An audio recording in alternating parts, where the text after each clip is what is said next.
Aqui, Pastor Sandro, seja muito bem-vindo. É uma honra ter você conosco, em nome de Jesus. Que o Senhor te use poderosamente. Graça e paz, irmãos.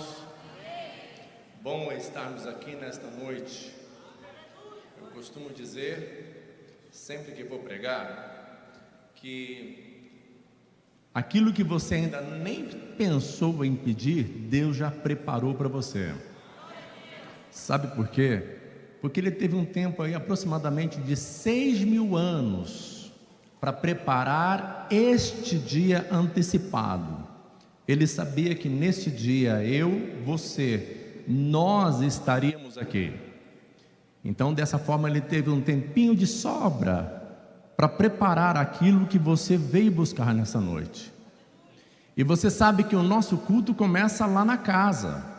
A exemplo de Jairo, quando Jairo foi sair ao encontro de Jesus, ele sai determinado da sua casa: vou me encontrar com Jesus, vou buscar Jesus. E ele saiu buscar o quê? Uma cura. E Deus deu a cura para ele? Não, Deus não deu uma cura para Jairo, porque como ele saiu da casa com propósito, Deus falou: você quer uma cura? Não, para ti eu dou uma ressurreição, que é algo muito maior do que ele foi buscar. Então, quando você sai da sua casa com o propósito de vir a este lugar para se encontrar novamente com Jesus, Ele não dá o que você pede, mas algo maior que você nem imagina. Amém? Abre a tua Bíblia comigo aí, num livro bem conhecido, livro de Gênesis, no capítulo 32. Vamos falar sobre alguém bem conhecido. Gênesis 32, a partir do verso 22, diz assim: e levantou-se aquela mesma noite, e tomou as suas 2 mulheres, e as suas 2 servas, e os seus 11 filhos, e passou o val de Jaboque, e tomou-os, e fê-los passar o ribeiro, e fez passar tudo o que tinha. Jacó, porém, ficou só, e lutou com ele um varão, até que a alva subia.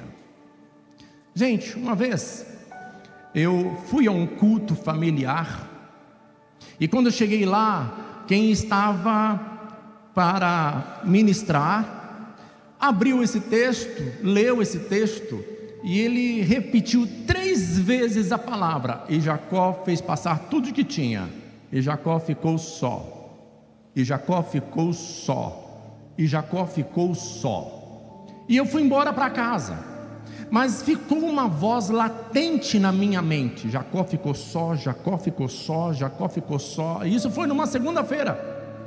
Isso ficou como algo incomodando. Passei a terça-feira inteira com esse negócio: Jacó ficou só, Jacó ficou só, Jacó ficou só. Eu falei: mas Senhor, o que é isso? Na quarta-feira tinha culto, minha esposa se aprontou e falou: amor, vamos para o culto. Eu falei: não, Jacó ficou só. O que é isso? Eu falei: não, eu preciso ficar sozinho, porque tem algo que não está me incomodando.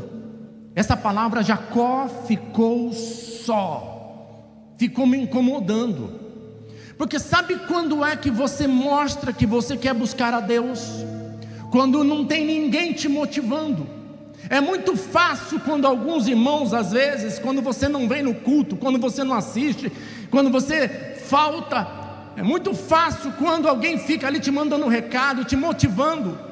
Mas isso não é incrível quando você atende ao chamado. Mas é incrível quando você decide buscar Deus quando ninguém te motiva. Porque é sozinho, lá na sua casa, quando ninguém te vê, com exceção dele, é que você realmente mostra o quanto você o quer, o quanto você o busca, o quanto você o ama.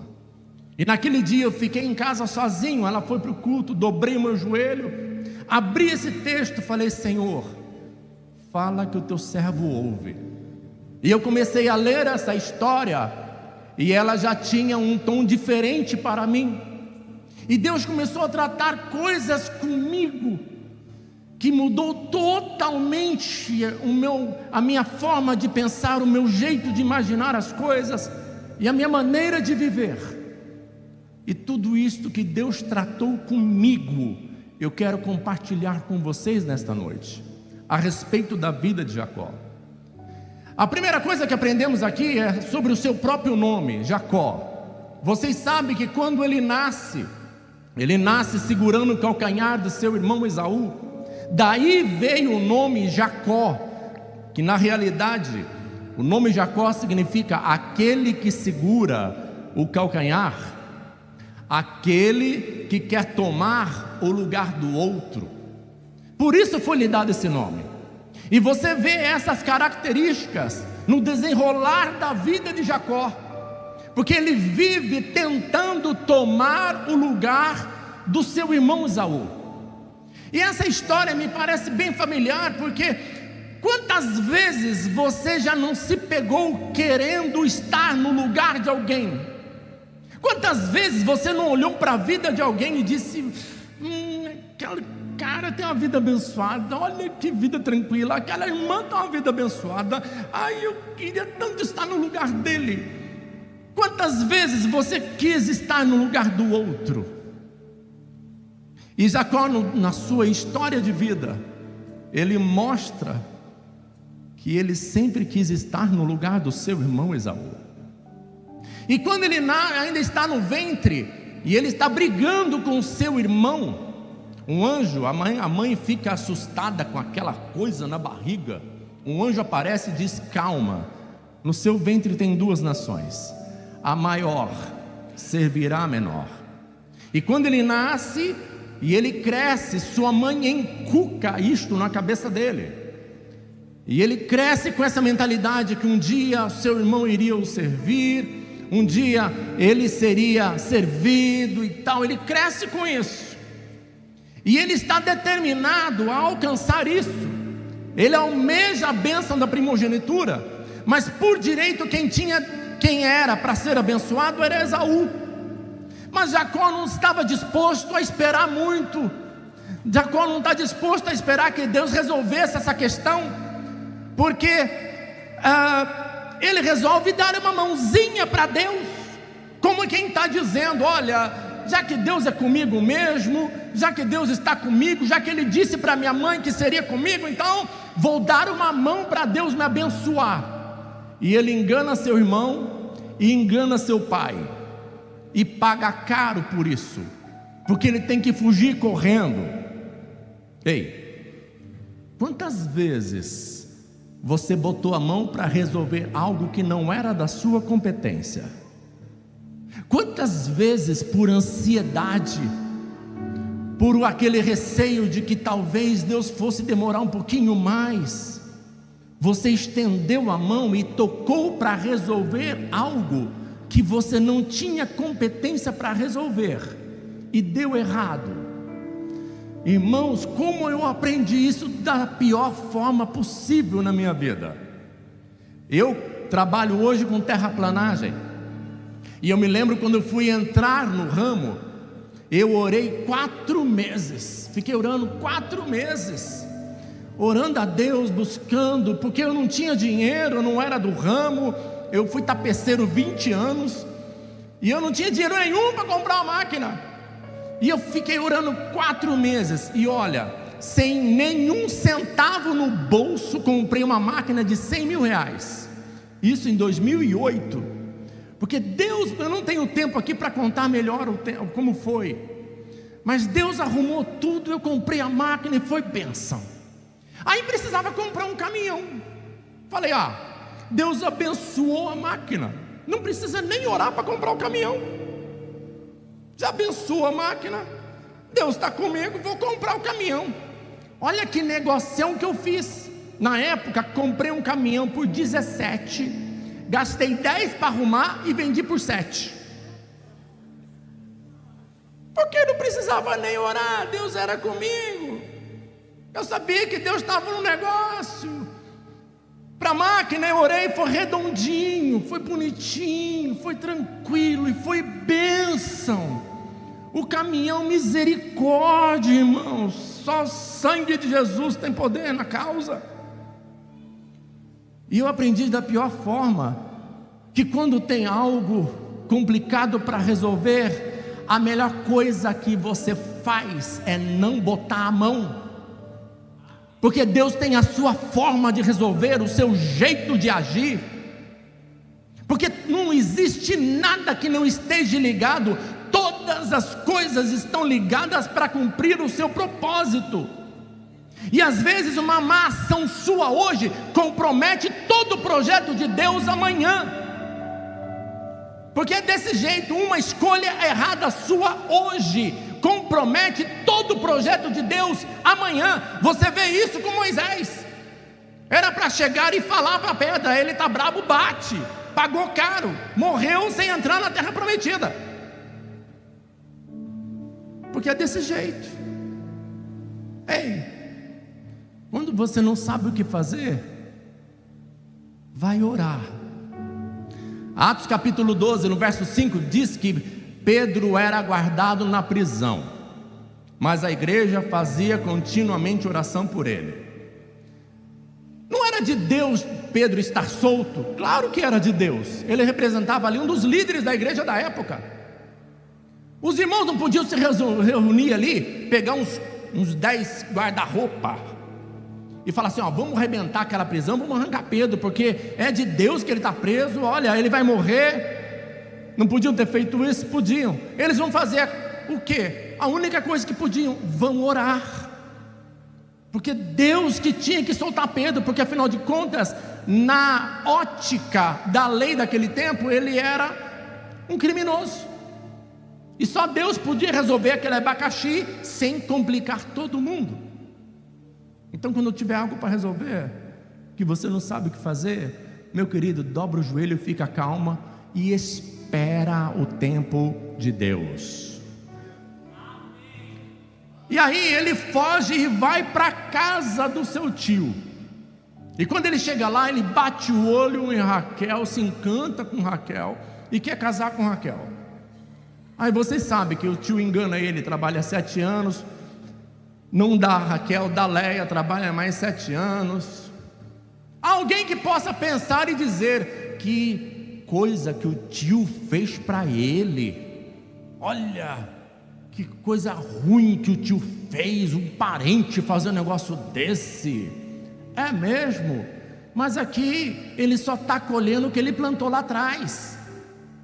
Não enganou o irmão? Pois é, agora está colhendo o que plantou. Sabe como nós somos? Nós somos assim. Quando nós fazemos algo bom, nós corremos diante de Deus. Quando a gente dá uma oferta de 10 mil reais, a gente chega diante de Deus e fala assim: Senhor, olha, eu dei 10 mil reais de oferta, agora que o Senhor me retribua. E quando a gente faz algo ruim, a gente chega para Deus e fala: Senhor, hoje eu falei mal do pastor, hoje eu bati na esposa, hoje eu defraudei alguém, eu enganei, agora o Senhor me retribua porque eu fiz mal para os outros.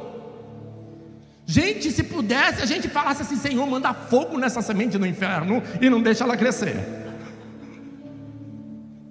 Só que tem um detalhe, querido: nenhuma semente falsifica o fruto. Quer você queira ou não, se você plantou algo ruim, quer queira ou não, isso vai vir à tona. Por isso que você tem que tomar cuidado com o que você faz hoje, porque cada ação hoje é uma semente que você está plantando para amanhã. Uma coisa que eu tento inculcar na cabeça dos meus filhos: não gaste tempo hoje em algo que não lhe dá fruto amanhã. Essa coisa de ficar desperdiçando tempo, e isso aqui é uma ferramenta do cão para isso, para te entreter e fazer gastar tempo, onde as pessoas estão muito interessadas com o que está acontecendo na vida do outro. Vou te dar uma opinião e um conselho: você podia estar mais preocupado para saber o que aconteceu na vida de Jesus. que pelo menos todos os fatos da vida de Jesus ia te ensinar a prosperar e a ir para o céu. Mas lembre-se disso: nenhuma semente falsifica o fruto. Por isso toma cuidado com o que você está fazendo hoje. Por isso pense nas tuas ações hoje. Não quer colher tempestade? Não semeie vento. E Jacó então, lá na casa do seu tio, as coisas dão certo para Jacó, e ele prospera, tudo funciona, e ele então chega no patamar que ele queria. E aí Deus aparece para ele e diz: volta para a tua terra. E eu gosto disso que Jacó fez. Apesar dele ser esse homem que tentou a vida inteira ocupar o lugar do outro, que começou da forma errada, mas pelo menos aqui ele dá ouvido à voz de Deus, e ele volta para trás.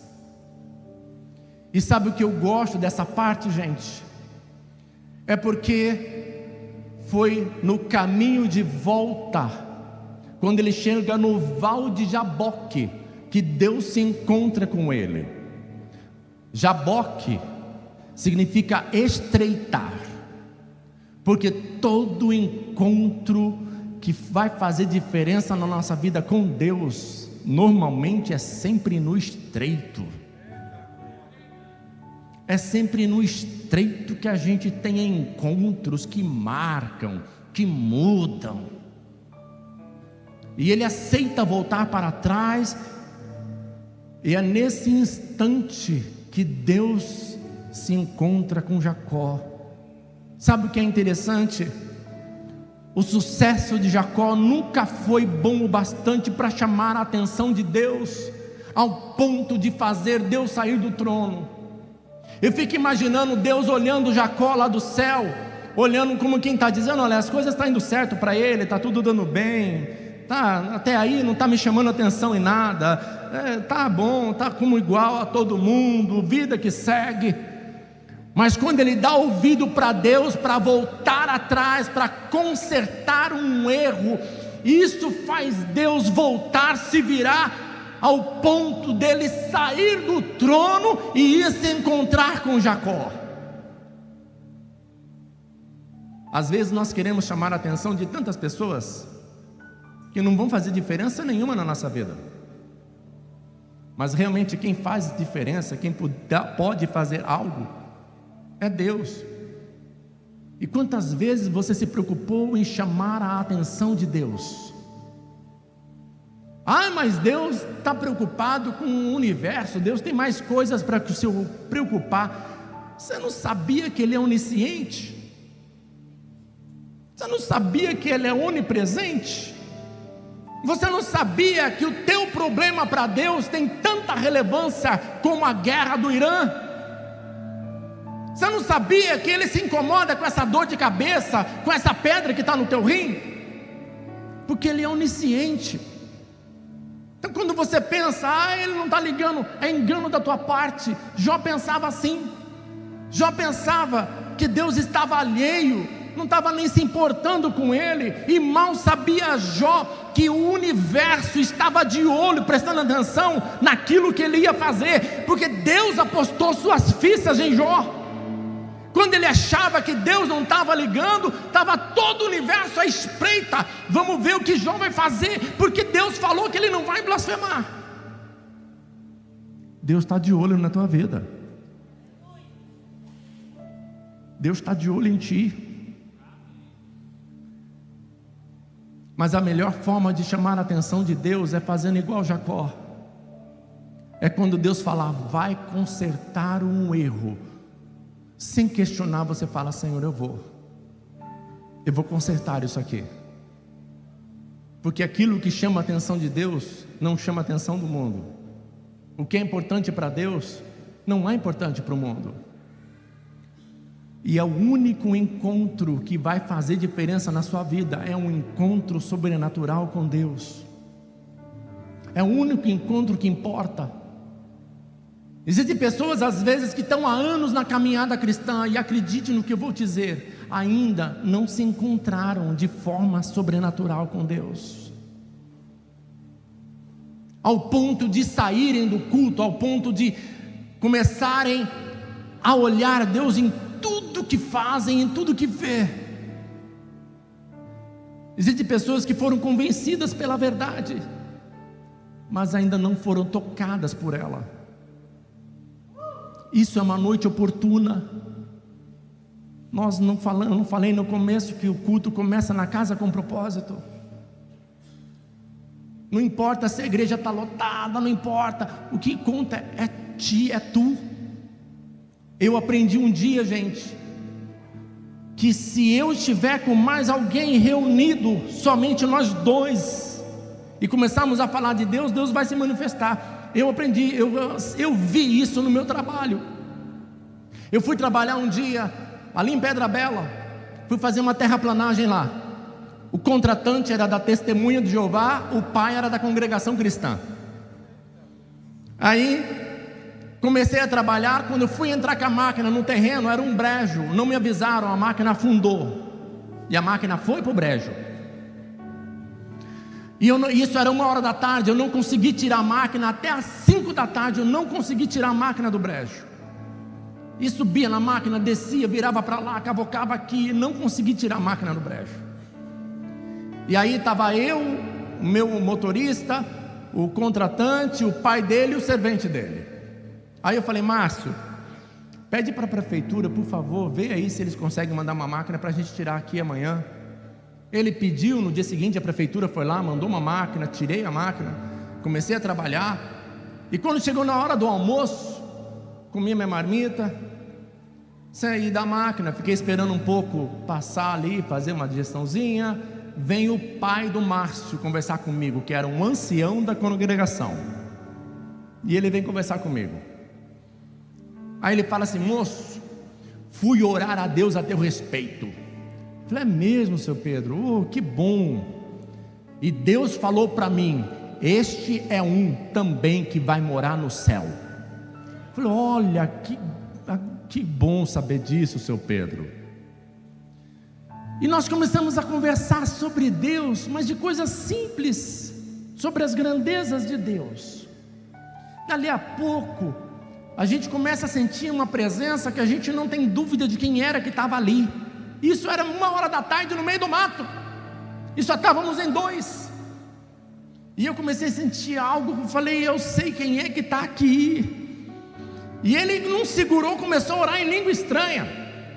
Eu falei: Jesus, se eu começar também, o Márcio já fala que o pai é louco, se eu começar a orar vai falar que eu também sou. E aquela coisa querendo segurar a gente, e de repente o chão ficou tão atraente, aquela vontade de dobrar o joelho, levantar a mão e começar a gritar que nem louco. Porque eu falei: Senhor, isso aqui não acontece todo dia, não é em todo lugar que está isso aqui, Senhor. Às vezes a igreja está lotada, mas não está isso aqui, Jesus. E eu aprendi ali que se eu tivesse eu e mais um, e a gente começar a falar de Deus, Ele vai cumprir aquilo que Ele disse: se 2 ou 3 estiver reunido no meu nome, eu vou estar no meio. E gente, eu digo uma coisa para você: onde está Deus não está o diabo, onde está o diabo não está Deus, onde o diabo está, Deus chega, ele tem que ir embora. Quer fazer o diabo ir embora? Atrai a presença de Deus. E sabe qual a melhor maneira de você atrair a atenção, a presença de Deus? Não tem outro, é adoração. Existem 2 irmãs que são siamesas: a adoração e a presença de Deus. Porque aonde está uma, está outra. Aonde tem a presença de Deus, a sua presença evoca, provoca adoração. E aonde tem adoração, ela atrai a presença de Deus. São 2 irmãs que não vivem sós. Aonde está uma, está outra. Por isso que quando você aprende esse caminho, quando você tem esse encontro, meu querido, a visão é outra. O negócio muda, a história é diferente. E Jacó se encontra com Deus. E aí a Bíblia fala que Jacó insistiu com Deus: se não me abençoar, não vai embora. Por que Jacó insiste, gente? Porque Jacó sabia, viu? Como eu disse, isso aqui não é todo dia que tem não. Então quando tiver eu vou aproveitar. O anjo está sentindo a presença de Deus, dá corda para isso e não deixa embora. Bartimeu, Jesus está passando, ouve falar que era Bartimeu e está gritando que nem louco: Jesus, filho de Davi, tem misericórdia de mim. Está gritando que nem louco, e o pessoal repreendendo ele, e quanto mais o povo repreendia, mais ele gritava. Por quê? Porque ele sabia que não era todo dia que Jesus passava ali. Ei, eu não sei se ele vai passar aqui de novo, preciso aproveitar essa oportunidade, eu preciso aproveitar o tempo de hoje, porque eu não sei como vai estar amanhã, não sei se ele vai passar aqui amanhã. Por isso que ele disse: Senhor, tem misericórdia de mim. E o povo repreendia, e ele gritando, porque afinal de contas é a minha vida que está aqui na beira do caminho, sou eu que estou aqui, não é ninguém, sou eu. Por isso, quando você sente que Deus está presente, se entrega na adoração, irmão. Davi era rei, e todo rei tinha um protocolo para ficar. Mas teve um dia que Davi quebrou o protocolo, quando ele viu a arca da aliança sendo trazida de volta. A Bíblia fala que Davi começou a dançar igual criança, e a mulher repreendeu ele. E Davi não estava nem azul com o negócio. Quando era para se portar como rei, ele quebra o protocolo e começa a dançar, porque a presença de Deus estava voltando para Israel. E aí nesse instante Deus toca na coxa de Jacó. Gente, fala uma coisa para mim: Deus não podia ter ido embora? Podia. Por que tocou na coxa, não tocou no braço? Porque ficou um lembrete para Jacó. Porque a partir daquele dia Jacó nunca mais andou do mesmo jeito, porque ele começou a mancar. E cada vez que ele mancava, era um lembrete: não posso mais andar como eu andava, porque Deus mudou o meu jeito de andar. Eu não posso mais andar como eu andava, porque Deus mudou o meu jeito de andar. Eu era Jacó com duas pernas, mas para ser Israel precisa ter uma perna só. Uma perna é minha e a outra é de Deus. Porque ninguém se encontra com Deus sem sair com marcas profundas. Ninguém se encontra com Deus e sai inteiro desse encontro. Até porque para você estar inteiro diante dos homens, você tem que estar quebrado diante de Deus. É antagônico, porque aqui tudo funciona ao contrário. Aqui multiplica quem divide, aqui recebe quem dá, aqui é exaltado quem é humilhado, aqui o menor é o maior, aqui o mais alegre é o mais chorão. A matemática aqui funciona tudo ao contrário. E Deus toca na coxa de Jacó, e Deus lhe faz uma pergunta: qual é o seu nome? Ei, Deus não sabia o nome dele? Claro que sabia. Mas essa pergunta já não foi feita por alguém lá atrás? Quem é você? Sou Esaú. Deus lhe faz a mesma pergunta para selar esse encontro. Quem é você? Naquele instante eu imagino que Jacó começa a olhar para dentro de si, e quando ele diz: eu sou Jacó, era como quem estivesse dizendo: é, Senhor, eu sou aquele que passou a vida tentando ocupar o lugar do outro. Eu sou o suplantador, eu sou o enganador. Se você tivesse nesse encontro, você diria o que para Deus? Quem é você? Quem você pensa que você é? É interessante que aquele cego, quando chega diante de Jesus, Jesus pergunta: que queres que te faça? Quero ver. Uma coisa engraçada, gente, todo cego quer ver, só não quer ver quem já enxerga. Só quem enxerga não quer ver, mas todo cego quer ver. Se Deus colocasse um espelho na tua frente que revelasse quem você é, de fato, você olharia na sua imagem? E ela seria exatamente o que você pensa de si mesmo? Às vezes eu posso pensar que eu sou um maridão. Não tem 10 igual a mim. Sou um marido que, olha, amor, tu deu sorte. Aí Deus fala assim: Sandro, vem cá, deixa eu mostrar um espelho para você ver quem você é, filho. Você não conhece tudo. Não, eu sou uma esposa, meu marido tem que me dar valor. É mesmo? Vem cá, querido, deixa eu mostrar quem você é, querida.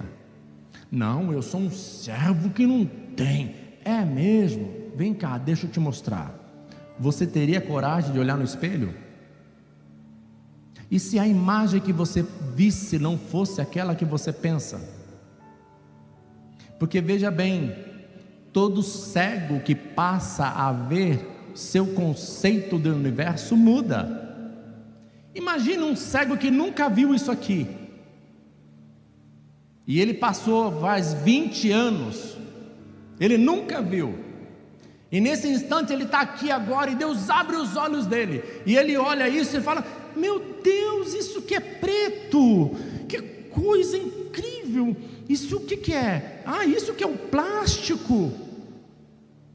Ele ia contemplar coisas que para mim, você que para nós que já enxergamos há ano, como sendo a 8ª maravilha do mundo. Ele ia olhar: meu Deus, isso é luz, que coisa linda que é isso. E a gente ia dizer: mas que bobo, não está olhando a luz. Porque não é assim que acontece quando a gente é cego e passa a ver Jesus? Aquela paixão, aquele amor do início, que a gente olha, tem demônio ali, daqui, vou orar, daqui, tem doente lá, daqui, vou orar. Essa paixão do primeiro amor, essa coisa louca, porque a gente não enxergava, agora passamos a enxergar, e a gente começa a contemplar coisas que para alguns que já estão há anos na igreja é tão trivial. Aí ele ouve uma mensagem e sai tremendo: olha, Deus falou e tal. Se uma criança der aleluia, ele fala: Deus está falando. Porque é assim que acontece quando os nossos olhos são abertos. Só que quando você é cego, você passa a ver, todo o seu conceito do universo é obrigado a mudar. Por isso que muita gente não quer enxergar. Por isso que muita gente tem medo de se encontrar com Deus e Deus fazer a mesma pergunta: quem você é? Enganou o irmão? Engana a Deus que eu quero ver. Coloque-se de pé. Gente, todo culto é uma oportunidade para a gente se encontrar com Jesus. Todo culto é uma chance que nós temos de sair diferente. Porque olha só, ouça bem, a forma como você sair daqui hoje vai determinar como você vai voltar amanhã. Se você sair diferente, amanhã você entra diferente. Se você sair daqui com uma nova visão, uma nova forma de pensar, um novo jeito de enxergar, você vai voltar diferente. Eu quero que você reflita agora: tudo que você já fez até hoje para se encontrar com Deus, deu certo? Você teve um encontro mesmo com Deus? Todos os cultos que você teve presente, quantos deles foram memoráveis ao ponto de você falar: eu me encontrei com Deus hoje, eu me encontrei com Jesus?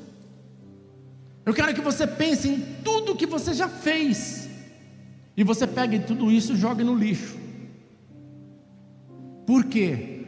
Porque se até hoje você não teve um encontro fazendo tudo o que você fez, você vai fazer o que você ainda não fez. Você vai orar como você nunca orou. Você vai nesse instante agora que está para acabar, fazer aquilo que você nunca fez, para que você saia daqui dizendo: eu me encontrei hoje com Deus no meio do caminho. Oh, Deus me levou no Jaboque, eu fui até o Val de Jaboque como Jacó, e eu tive um encontro com Deus, eu saí de lá, que olha, porque é isso que conta, gente, é sair daqui falando que nós nos encontramos mesmo com Deus, sem a presença dEle. Isso aqui é uma reunião social, nada tem sentido sem que Ele esteja presente, é Ele que faz tudo.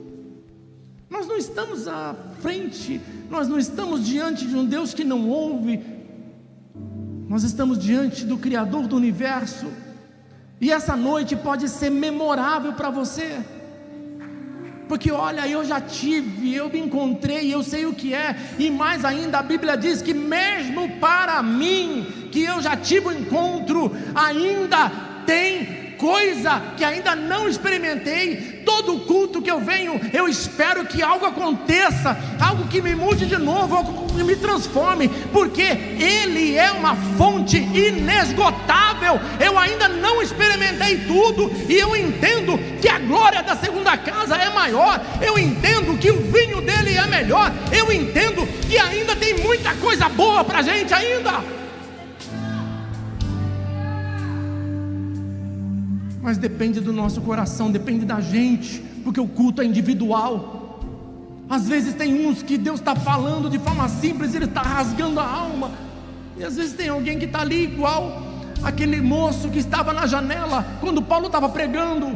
Enquanto Paulo pregava, alguém escolheu a janela para ficar assistindo o culto, e quem está na janela, está de olho no que está acontecendo dentro, como está de olho no que está acontecendo fora. Porque a janela é o pior lugar para alguém ficar. Porque aqui é assim: ou você está por inteiro, ou não serve metade. Ou você está por inteiro, ou não serve metade. Se você se dá só metade, então você experimenta só metade do que Ele tem. Você quer por inteiro? Você quer receber por inteiro? Então faça o que você nunca fez. Comece a orar aí onde você está, como você nunca orou, porque não adianta eu chegar e orar. O que faz diferença é você orar. É agora o momento que você vai mostrar para Deus: Senhor, eu quero me encontrar contigo, eu não aceito sair daqui do mesmo jeito, eu quero sair daqui mudado, eu quero sair daqui dizendo que fui visitado pelo teu Espírito. Eu quero que a tua palavra se cumpra quando ela diz que na tua presença até a tristeza pula de alegria, Deus. Eu quero experimentar isso, porque eu não aceito que a depressão invada a minha alma como tem invadido. Eu não aceito que a angústia seja minha companheira. O que eu aceito é que o teu Espírito esteja comigo, me dando a paz que excede todo entendimento. Começa a adorar onde você está, começa a glorificar, porque é dessa forma que você atrai a presença, é dizendo: Santo, Santo, Santo, Santo, Santo. Aleluia! A Ele que me enxergou, Aleluia! a Ele que me Dá liberdade ao Espírito. Aleluia!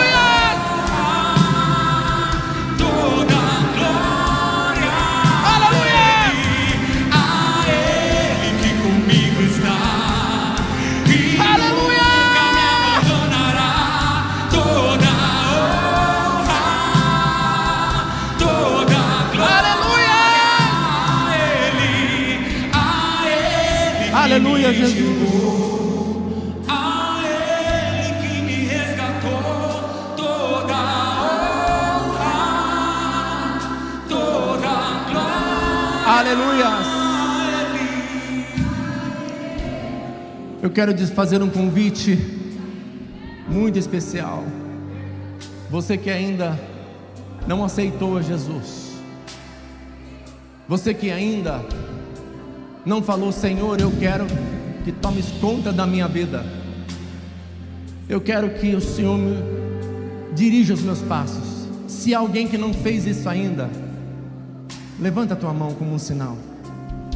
Você que ainda não aceitou Jesus, não estou te convidando para virar crente, mas eu estou convidando para aprender a ser um filho de Deus. Há alguém nessa noite? Não? Aleluias. Vou deixar uma lição de casa. Não é uma escola teológica, mas é um culto de aprendizado também. O que você tem feito quando você sai daqui e chega na casa? O que você faz? Pois bem, não é comigo o compromisso, é com Ele. Quando você chegar na sua casa, você vai fazer o que você nunca fez. Você quer experimentar o que você ainda não experimentou? Você quer? Você quer experimentar o que você ainda não experimentou? Estenda esse culto agora lá na casa. Quando chegar lá, vai no teu quarto. Não importa de joelho, de pé. Deus não olha a postura do corpo, mas a postura da alma. Não está ninguém vendo, com exceção dele. Você vai dizer: Senhor, Tu és santo. Você vai adorar, você vai glorificar. Não sabe o que pedir? Só chega a falar assim: Senhor, quero entrar na Tua presença e dizer que Tu és tudo para mim.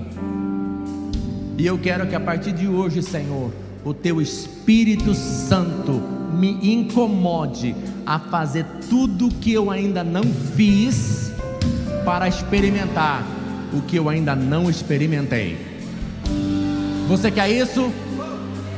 Você quer isso?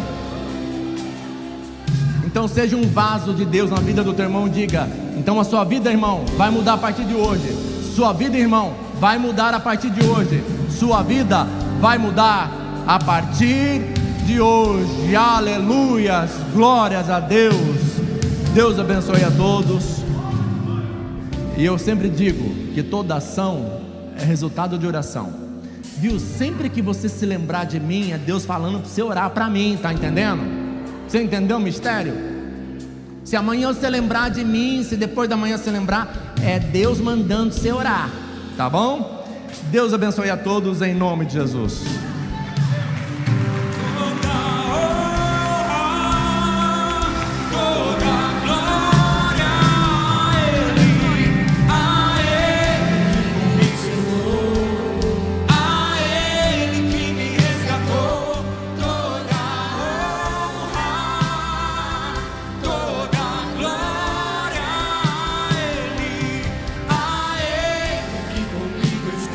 Vai em paz, meu querido. Uma ótima semana para você.